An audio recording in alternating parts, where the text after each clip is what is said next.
Tu veux de l'argent, chasse des animaux, égorge-les et vends-les au titre de bétail. D'accord?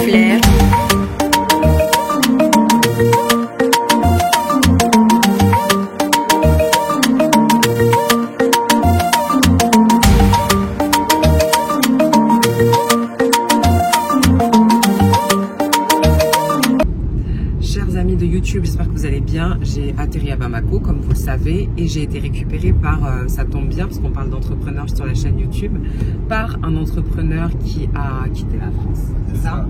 Qui s'est établi au Mali. Raconte-nous un peu ce que tu fais. Alors, moi c'est Kassim Sidibé, j'ai quitté la France depuis 1 an et demi environ. Là, je suis installé au Mali, je fabrique des nectars de fruits à base des fruits qui sont produits localement chez nous. La mangue et la pomme de cajou. Et voici ma marque. C'est quoi les principales galères que tu as rencontrées en entreprenant et en rentrant au Mali? En rentrant au Mali, la première des choses qu'on voit, c'est le décalage souvent social. C'est-à-dire qu'ici, il faut avoir souvent un référent social. Quand tu vas dans un service, il faut venir en tant que fils d'eux, il faut venir en tant qu'envoyé d'eux. Donc il y a souvent cette petite problématique-là. C'est-à-dire qu'on n'a pas de statut tout de suite, on est obligé d'avoir plus ou moins un mentor qui est dans le système. Donc ça, c'est un peu le point social. Et après, c'est la lourdeur administrative. Ça traîne un peu souvent. Et sinon, au-delà de ça, c'est vraiment top. Mais pourquoi tu t'emmerdes avec la lourdeur administrative? Parce que justement, c'est ça l'intérêt de l'Africain. En tout cas, qu'ils ne se prennent pas la tête à faire tout ce que tu as fait, mettre des codes barres, mettre les valeurs nutritionnelles et tout. Pourquoi c'est important pour toi de travailler ton packaging et tout? Parce que réellement, moi, je suis un entrepreneur, je dirais aussi social, parce que je veux vraiment impacter positivement une communauté. C'est une question de mindset en fait. Il faut faire partie de ces gens-là qui vont impulser, on va dire, le nouvel élan. Il faut faire partie de ces gens-là qui vont amener de nouvelles mentalités. J'ai pas envie de rester classique à me dire finalement je ne fais rien, je paye pas mes impôts, etc. Moi, je veux faire partie de ceux qui vont faire avancer un peu le bateau dans le bon sens, on va dire. Voilà. Ça marche. Du coup, tu vis genre d'un point de vue sur le plan perso. Tu vis à Bamako, tu es célibataire, est-ce que tu as des enfants à charge? Est-ce que c'est... Comment tu fais? Personnellement, je vis à Bamako, je suis marié, pas d'enfants. D'accord. Donc pour l'instant, mes sociétés... Ton épouse, elle t'a suivi aussi dans l'aventure? Mon épouse m'a suivi dans l'aventure. D'ailleurs, on est deux sur le projet de poisson. Super. Coucou à elle, si elle me verra bientôt. Et donc voilà, et pour l'instant, on arrive à vivre un peu de la société et puis on fait aller au fur et à mesure. Le marché local sur le plan du jus, de quoi il est constitué? Est-ce qu'il y a des concurrents étrangers, internationaux? Internationaux, oui, surtout en fait, et surtout sur ce type de packaging. On est le deuxième acteur local à s'implanter. Donc réellement, il y a un marché à prendre sur le local, il y a un marché à prendre tout court sur le marché des jus parce qu'il y a beaucoup d'importés, ce qui fait que le marché n'est pas stabilisé. Il y a un produit qui va venir, il y a un commerçant qui va décider de ramener un conteneur d'une certaine marque, du Maroc ou de la Tunisie. 2 mois plus tard, cette marque elle n'existera plus. Donc réellement, il n'y a pas de stabilité sur le marché. Ok, ça marche. Effectivement, on est beaucoup à représenter des marques tiers. C'est comme en ce moment, je ne sais pas si tu as vu, il y a la grosse tendance des boissons énergisantes, 3 Horse, etc., qui font venir, c'est souvent des Turcs ou en tout cas des... Et c'est vrai qu'il y a beaucoup ce marché-là. Mais sur le marché du sein, moi je connais Jupressia et je connais vous du coup maintenant, que je connaissais pas encore. Justement, on se positionne sur ce segment-là, on est sur du sein, sur du naturel, sur des produits à haute valeur nutritionnelle. À titre d'exemple, la pomme de cajou, il faut savoir qu'il y a 5 fois plus de vitamine C qu'une orange. D'accord. Donc on est vraiment sur quelque chose qui a une valeur nutritionnelle qui est assez forte. Du coup, le combat finalement, il va être sain, il va être nutritif et il va même nous permettre derrière de mettre en avant des produits qui sont aujourd'hui méconnus parce que la pomme de cajou, c'est un déchet aujourd'hui au Mali. Et c'est ce qu'on essaie de revaloriser. C'est un jus à la fois bon, gourmand et très très nutritif. D'accord. Ok, je vous montre le packaging un peu comme ça, vous voyez. Et est-ce que c'est compliqué parce que je sais qu'en Afrique de l'Ouest francophone, on a une grosse culture de consommation de boissons gazeuses type Coca-Cola, soda, etc. Et que finalement, les jus sains, c'est pas trop, ça commence à l'être, mais c'est pas trop dans nos habitudes de consommation. Comment tu fais, toi et ton épouse, pour convaincre les gens en fait que c'est ça qui est bon pour leur santé? En fait, il y a un réel combat marketing à mener. Surtout, c'est souvent le problème, c'est-à-dire que aujourd'hui, on va avoir un marketing plutôt de masse qui va se faire sur les produits. Les gens ils vont communiquer, ils vont faire du boucan. Mais réellement, nous, ce qu'on recherche, c'est du coup engager les gens sur le produit. C'est un peu plus dur, ça met un peu plus de temps, mais sauf que c'est le système qui va marcher sur du long terme. On passe par les réseaux sociaux, on est en train d'organiser des séances de dégustation dans les différents points de vente. Réellement, on cherche à fidéliser notre communauté, à mettre en avant ce côté nutritif là. Et le petit avantage, je pense qu'on va avoir, c'est qu'on a réussi quand même aussi à fixer des prix où on s'aligne par rapport à la concurrence. Donc déjà, la personne qui a un portefeuille déjà aligné par rapport à ce qui se fait sur le marché, viendra aussi chercher ce produit-là. Et en plus de ça, si on a des très bonnes valeurs nutritionnelles, c'est le combo gagnant. Et du coup, tout est fait au Mali, la transformation, le conditionnement aussi dans les briques. La mise en bouteille est faite ici, la transformation est faite ici, l'usine est à Sénou, en périphérie de Bamako. Et voilà.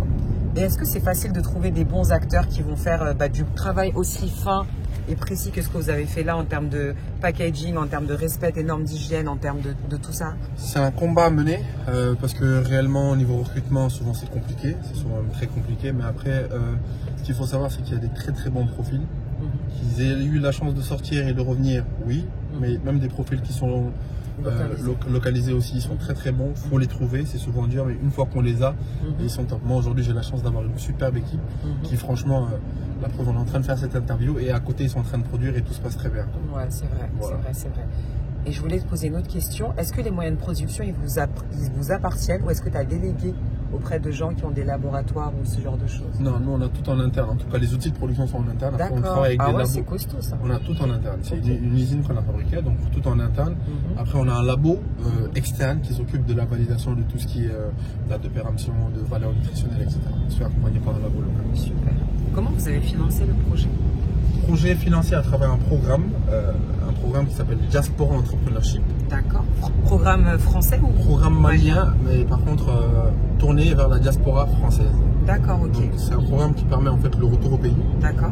On participe, on est plusieurs lauréats et le lauréat en fait se fait financer son projet par une banque locale. Et vous étiez beaucoup en course? En course, si mes souvenirs sont bons, parce que c'était en 2021, on était peut-être une cinquantaine. Ah ouais. Un lauréat, on a été le lauréat de l'édition spéciale Covid 2021. D'accord, voilà. Énorme. Donc c'est comme ça qu'on a financé le projet, on est arrivé après, il fallait tout peaufiner, donc ça a mis énormément de temps entre le moment où on a gagné et le moment où le projet a gagné. Oui. Ok, voilà. Énorme. Bah écoute, félicitations à toi et à ton épouse, c'est un beau concept et je suis sûre que les abonnés vont adorer avoir des success stories et des fois ne serait-ce que le secteur de l'habillement en Afrique c'est compliqué, pourtant il y a de très bons tailleurs, mais là c'est vrai que le marché sur lequel vous êtes, l'alimentaire, la transfo, c'est un marché qui est très très compliqué et vous auriez pu le faire simplement. C'est pour ça que je dis mais pourquoi vous vous prenez la tête, il y a des bouteilles, tout le monde fait ça et tout, tout le monde fait des jus locaux. Moi par exemple ma petite soeur je sais qu'elle en fait, elle a son packaging mais elle fait ça à la maison quoi, elle fait pas ça dans un laboratoire, il n'y a pas forcément les étiquettes et tout. Et là, on voit la vision, le leadership que vous avez autour de ça pour pourquoi pas nous aussi avoir nos boissons qui sont dans notre pays en fait. Oui, l'objectif c'est vraiment ramener et surtout on met en avant sur le packaging, c'est de ramener le Made in Mali au-delà des frontières. Parce qu'on sait faire les choses, on a des talents, on a ce qu'il faut. Souvent c'est dur, c'est long, mais avec la bonne volonté on peut y arriver. Et dernière question, tu vas dire trop de questions celle-là. Est-ce que tu penses que le fait aujourd'hui que vous soyez, parce qu'on a dit il y a des freins à la consommation potentielle en tout cas, du fait que les Maliens aiment beaucoup tout ce qui est soda gazeux et tout. Mais est-ce que le fait que ce soit du Made in Mali, c'est un argument quand tu le dis à ton audience, ça fait du sens et ils se disent en fait juste pour ça je vais acheter le produit? Clairement oui. Ça marche pas. Clairement c'est quelque chose qui marche beaucoup. Ouais. Donc le fait qu'on se dise que ce soit du Made in Mali, le fait qu'on dise aux gens que ce soit du Made in Mali, c'est un argument qui marche. Et surtout, en fait, c'est quelque chose qui surprend. Petite anecdote, les commerçants qu'on a vu récemment, du coup, on leur montre le produit, on leur dit, ça c'est fabriqué chez nous. Ils disent, ah bon? Ils sont limite étonnés. Ils se disent, c'est pas possible, comment vous faites, etc. Et là, tu vois qu'il y a un problème de mindset. C'est-à-dire que quand il y a des choses qui sont bien, qui sont faites chez nous, même nous, on doute de notre capacité à faire de la qualité. Et du coup, je me retrouve souvent à montrer des vidéos des usines de production en train de travailler avec moi, en train de parler un peu aux équipes pour qu'ils me disent ah bon, d'accord. Donc c'est vrai, ouais. Donc finalement, ils sont étonnés, mais par contre après ils se disent j'ai eu de très bons retours de certains commerçants qui me disent je ne suis limite même pas, il n'y a pas question de soit intéressé, ton jus soit bon ou pas bon, je suis obligé de travailler avec toi parce que tu défends une cause nationale. Et ça, c'est des choses souvent qui font chaud au cœur. Super. Est-ce que tu penses qu'avec le contexte politique où on est, on va dire qu'il y a une forme de, pas de nationalisme, mais en tout cas de fierté malienne qui émerge avec ce qui s'est passé sur le plan politique, avec le colonel Assimi, etc. Est-ce que ça favorise aussi le consommer local? Est-ce que ça favorise aussi le leadership sur le plan économique, l'entrepreneuriat? Sur le consommer local, oui, c'est sûr. Parce qu'aujourd'hui, il y a un sentiment de patriotisme qui a augmenté. On n'a pas certainement de données chiffrées, mais on le voit à travers le ressenti des uns et des autres. Donc ça favorise certainement le consommer local, ça favorise certainement le Made in Mali. Et le Mali a ce sentiment de fierté de voir aussi qu'on sait faire de belles choses. Ça, on a ce retour-là à travers les consommateurs, les séances de dégustation qu'on organise. Ils disent, mais franchement, on est trop content qu'enfin on sorte de cette importation, ces importations massives. Il faut qu'on fasse chez nous. Donc, il y a ce sentiment-là. Maintenant, le contexte entrepreneurial et économique, c'est une autre question. Réellement, nous, on essaie de mettre en place des bases solides pour que, peu importe la situation politique, qu'on ait le moins d'impact possible. C'est pour ça que la cible est locale. On se base sur les gens qui sont ici et finalement, si on arrive à conquérir le marché local, c'est tout bénéfique. Super, c'est super intéressant. Je pense que c'est super intéressant et vous avez accompli de très belles choses. Est-ce que c'est pas fou et suicidaire d'entreprendre genre pendant le Covid et pendant une crise politique aussi au Mali? Parce qu'il y a plein de gens qui disent ouais mais non, le Mali c'est pas stable. Moi aussi effectivement j'ai lancé mon agence Investir et Réussir au Mali. Pareil dans le contexte politique, mais en fait moi je le voyais comme étant une aubaine et justement comme étant un catalyseur. Mais la plupart des gens vont dire non mais c'est archi pas le moment. Qu'est-ce que tu en penses toi? C'est fou. C'est fou. J'ai mes collaborateurs, quand je travaillais en France et que j'ai démissionné, ils m'ont dit mais tu es en train de faire un pari complètement malade. Mais je crois profondément en une chose, en fait, les plus grands entrepreneurs, ou en tout cas les plus belles réussites, se font en temps de crise. Si on arrive à passer ce cap-là, donc le Covid, on va dire que c'est quelque chose déjà qui commence petit à petit à se tasser, il y a souvent quelques petits retours. Si on arrive à passer cette crise politique et que nous on arrive à asseoir notre notoriété du coup de marque sur celle-là, je pense qu'on fera partie des plus belles entreprises du Mali sur une vision moyen-long terme. Donc c'est fou, mais je pense qu'il faut tenir, faire preuve de résilience et une fois que ça marche, ça marche. Si on veut créer une entreprise, on a besoin d'un fonds minimum. Mais je peux vous dire aussi qu'avec très peu d'argent, on sait lancer une entreprise. Minumbuda, ceux qui attendent que Fanny Baka ou bien l'argent d'un grand frère ou d'une grande sœur pour entreprendre, vous mettez les doigts dans l'œil. Qui ne travaillent pas.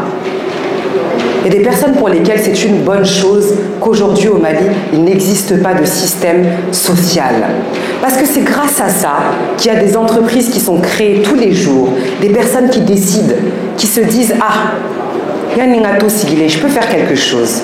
Je peux être taxi, je peux être tailleur, je peux faire de la transformation agricole, je peux travailler le beurre de karité, le commercialiser, kablagata kofe. » Bonjour YouTube, comment ça va? J'espère que vous allez bien, moi ça va, toujours à Bamako. Ce qui s'est passé hier, c'est que j'ai fait mon fameux shooting. Si vous voulez voir les photos du shooting, vous les retrouvez sur mon Instagram avec un peu les backstage et une vidéo qui montre les backstage. Mais je ne pense pas avoir de vidéo à vous montrer à vous sur YouTube parce que le format n'est pas bon. Globalement, ce qui s'est passé hier, donc il y a eu ce shooting qui était super bien, à la fois à l'intérieur de l'hôtel. Je vous montre un peu dans cet espace extérieur et aussi à la fois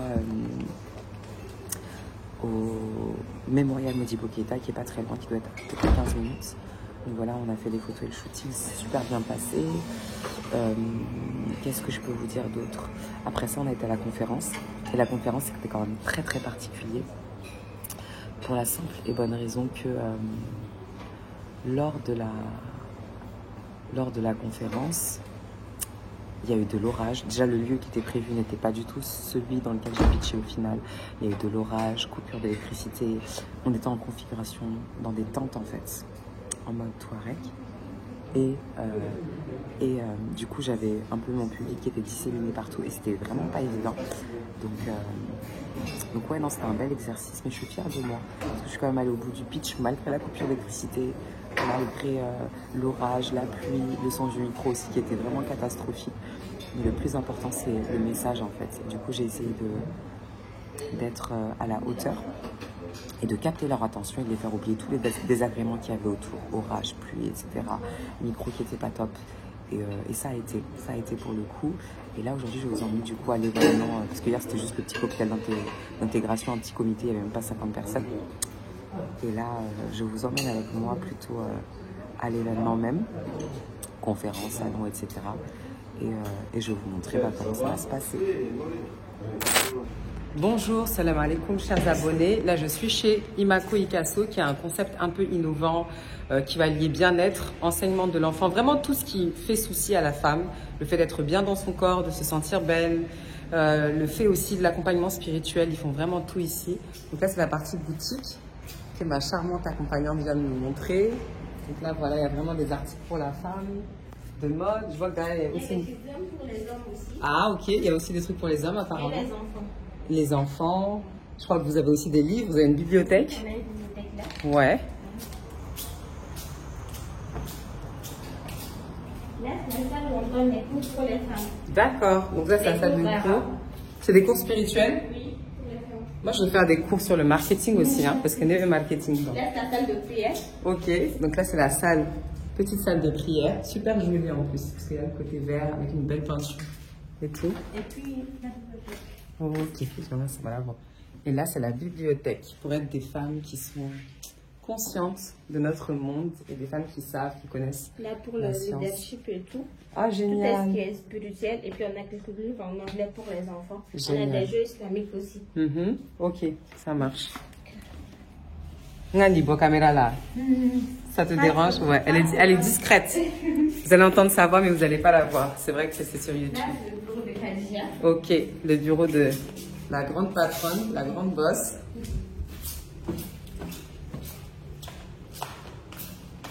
Et là, on monte en haut. En fait, Khadija, je l'ai rencontrée à l'événement Farafina Fanga. Et du coup, elle m'a parlé de son concept. J'ai dit, avant de prendre l'avion, je vais essayer de passer pour venir voir.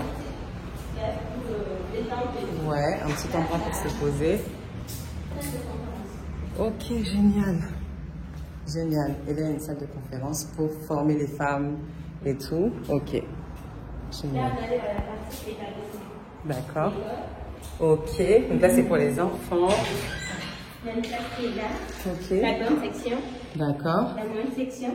Ok. Et puis là, Vous accueillez combien d'enfants? à peu près, on a une trentaine, 45 enfants, si je ne me trompe pas. Et puis là, D'accord. c'est la crèche. Super. Et là, il y a le dortoir. Et là, c'est le dortoir. J'ai vu que pendant le ramadan, vous aviez fait... On a fait un camp ramadan pour les filles. ouais, qui pouvaient venir et rester, apprendre le Coran, Suntiget, tout. Oui, c'était Génial, bien. génial. Trop bien.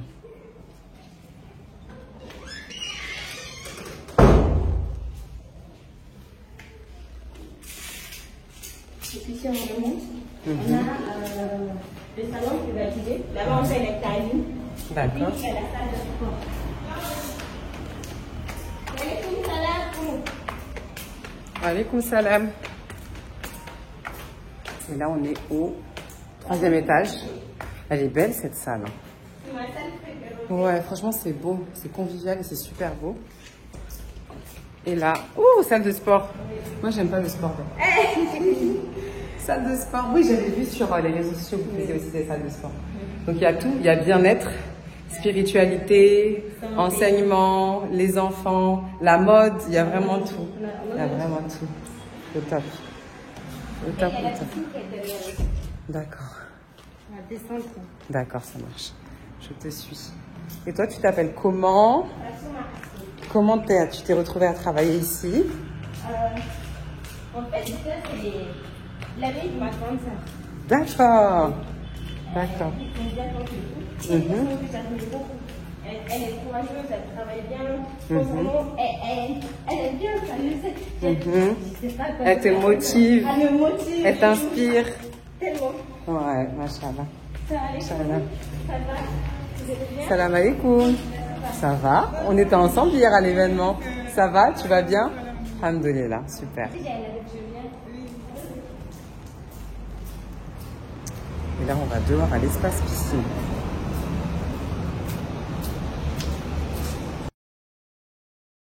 Il y a une restaurant autour de la cuisine. Oh, c'est beau. On a une cuisinière qui a 30 ans d'expérience. Waouh. Oui. Donc voilà, là, c'est l'espace piscine qui se cache derrière. Du coup, voilà où tu sais qu'à Agné. Pas trop, mais on se baigne en burkini, quoi. C'est trop bien. Et les enfants aussi profitent de la piscine parfois. Oh, trop bien. On va faire bientôt une petite pour les enfants. Mais on va faire une promotion au prix. D'accord. Le prix d'entrée, on va diminuer de 50%. Ah, c'est bien. Profiter. Franchement, c'est super bien. C'est super bien. Qu'est-ce que j'allais te poser comme question? Non, on a à peu près tout vu. Hein. Il y a l'arbre de développement là-bas. D'accord.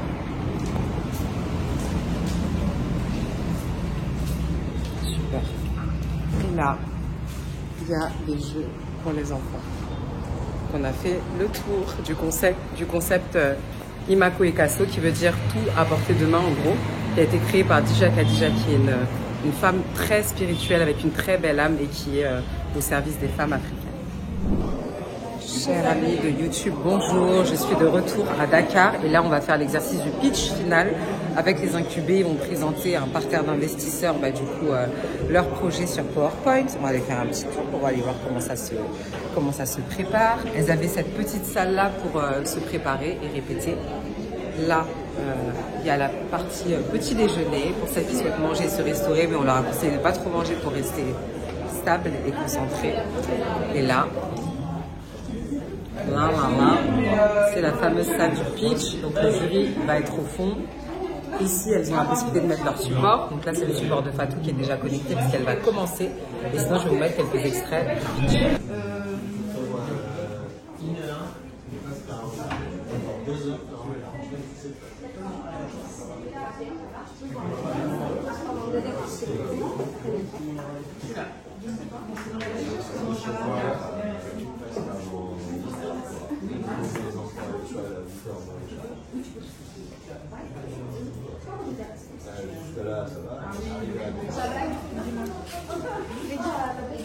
Nous allons remettre les prix avec ça.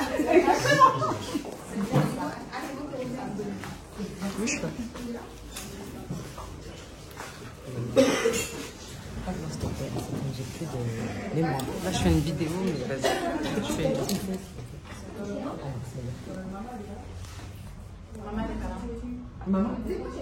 surtout d'ailleurs, parce que vous avez fait, c'est pas rien. Comme elle disait tout à l'heure, vous avez passé à l'action, vous avez fait un pas. Et moi, personnellement, je travaille à la télévision 2 fois par semaine. Il y a des millions de personnes qui me regardent. Mais j'ai toujours autant l'impression, et je pense pas que j'aurais été capable de faire ce que vous avez fait aujourd'hui, de présenter un projet, de le défendre, de l'incarner et d'essayer de garder l'attention de tout le monde tout au long de votre présentation. Et les membres du jury ont eu un peu de mal à vous départager parce que de ce que j'ai entendu dans les délibérations, tous vos projets sont viables, déjà il faut le savoir. Il y a une gagnante, mais en réalité vous savez que vous avez toutes gagné. Et nous aussi on a gagné parce qu'on a eu la chance d'être témoins de ce moment-là. Et quand on verra vos projets voir le jour, on sera fiers d'avoir pu participer aussi à leur élaboration. Donc félicitations à toutes. Il y avait des critères. Certains avaient une préférence au niveau business pour tel projet, au niveau émotion pour un autre projet. Et certains avaient des sensibilités. En tout cas, tous les noms sont sortis. Tous les noms sont sortis. Ça a été difficile pour le jury de nous départager, mais comme on l'a dit, parmi les 5 projets du jour, il y en a un qui est sorti du lot et qui va avoir la chance d'être accompagné. Donc on va laisser notre parrain nous annoncer la bonne nouvelle. le parrain. Tout doudou. Merci. Bon, tu as tout dit. C'est vrai que ça n'a pas été facile et nous avons été 6 à vous noter, à noter vos projets. On a chacun eu des préférences à un moment donné. Donc tous les noms ont été à un moment donné le préféré d'un des membres du jury. Donc c'est quelque chose de positif. Maintenant, les règles de la pondération et des moyennes font que forcément il y a quelqu'un qui sort du lot. Et je vais avoir la lourde tâche de l'annoncer. Donc, la gagnante, vu qu'il n'y a pas de garçon, de la promotion, de la 3e promotion de Autour de Marie 2023 à Dakar est, roulement de tambour,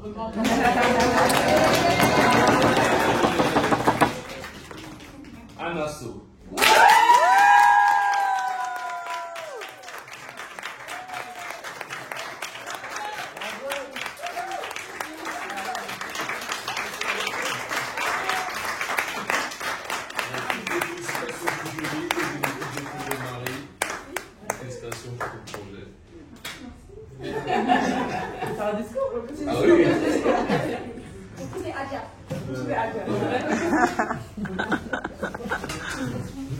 Laura Sanchez. Il y avait tout. Les gens étaient là. C'était avec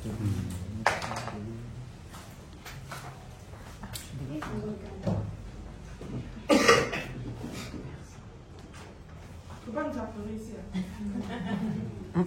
Marie, tu pleures déjà? Non, moi, tu savais que moi je pleure toujours. Chers amis de YouTube, bonjour. J'espère que vous allez bien, moi ça va. Là, je suis au Lac Rose. Le pitch s'est super bien passé. Anna a gagné, celle qui avait le projet concernant l'ouverture d'un spa à Dakar. Il y avait plein de projets, des projets qui étaient plus orientés start-up, des projets qui étaient financièrement plus faciles aussi à valoriser. Mais ce qui a fait qu'Anna a gagné, c'est qu'elle a été tout simplement touchante, impactante et qu'elle a ramené un vrai projet sociétal autour du bien-être de la femme africaine comme étant un pilier social pour le continent. Et ça a beaucoup touché le jury, donc elle a gagné. Elle a gagné un chèque de la part de l'incubateur.